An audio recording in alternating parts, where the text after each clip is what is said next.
The a-hole for refusing to pay for my stepdaughter's wedding because her real daddy is the one that's gonna walk her down the aisle. So let me tell you guys about my stepdaughter, all right? She wants her real daddy to walk her down the aisle. Now let me give you a little backstory on me and my stepdaughter.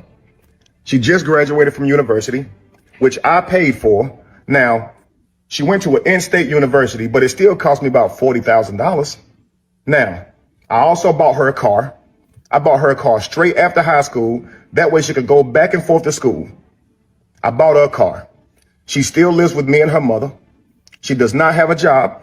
Now, she's set to be married on August the 8th. And for the past 6 months, that's all her mother been talking about doing. Being occupied with, being consumed most of their time. Now, her daddy, he don't contribute to not 1 cent on her. He only around to make promises. I do that for you, I do this for you, and then take off. And then she be heartbroken.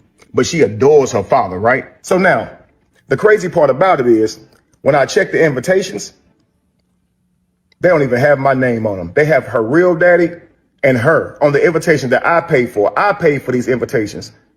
How you got a real daddy on there, her mama on there? Cool. Couple days later, I'm hosting the venue at my house, hosting the wedding family at my house, okay? It's me, stepdaughter, girlfriend, groom, and their parents, right? Trying to help everybody get real acquainted.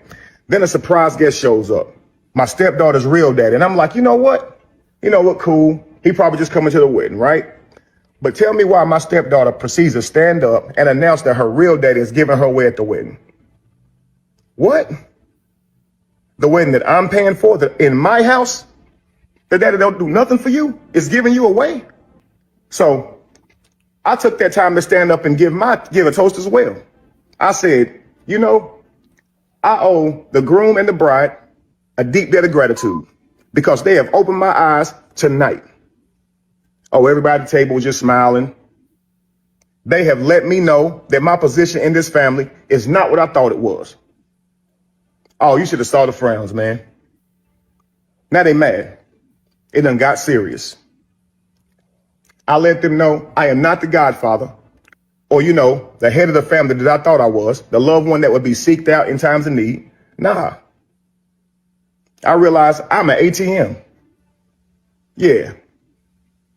So, since I have been replaced as host of the wedding, I shall be giving my financial duties to the new host, and I will back out monetarily.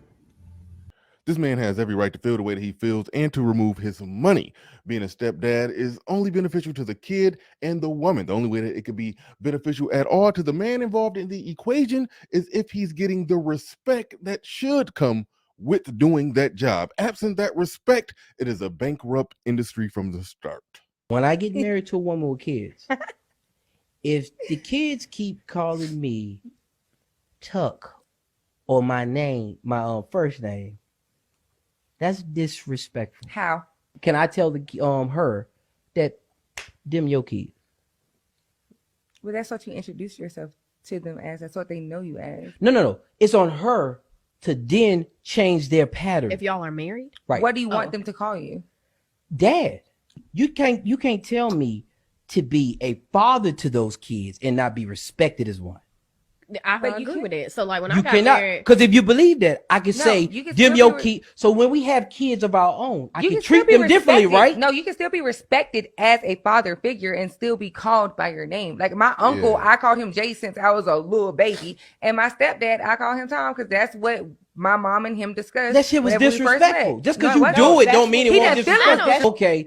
Okay. So we teaching our kids to say yes ma'am and no ma'am to strangers, but we can't teach them to say, oh, that's dad right there to the taking care of you. Make that make sense. They can show more respect for a stranger than the person that actually feeding them. Don't give me the duties without the title. Let me finish. Don't give me the duties without the title. What he seems to not see what's embedded into his statement is to not accept those duties. If you're a man, like either man in any of these videos, who clearly are in the position to take care of a family, it's better to start your own family from the ground up instead of having some other already existing family set up shop in your life. Then there's the problem of trying to be what I call the alpha stepdaddy. Wanting your respect is understandable. Demanding that somebody else's kids call you daddy is another thing. But the alpha stepdaddy does not care. The most shining example of the alpha stepdaddy is this social media post right here. If I marry a woman with a child, we become a family, meaning every child under my roof is mine. The father of the child must respect me as the father of his child. Basically, if he wants to see his child, I should be notified so I can know where my child is going. Nothing confusing about that.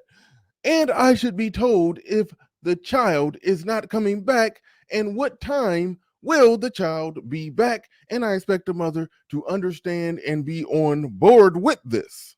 The alpha stepdaddy wants his wife, the stepchildren, the baby daddy, his new girlfriend, and their dog to all submit to him. If you're that alpha and you're that large and in charge, just start your own family and run it accordingly from the ground up. Just do it that way. It kind of makes sense. Let me know what y'all think in the comment section. Make sure you hit the like button if you're not subscribed. Subscribe already. Do all that good stuff. And with that said, I'm out of here. Peace. We gone.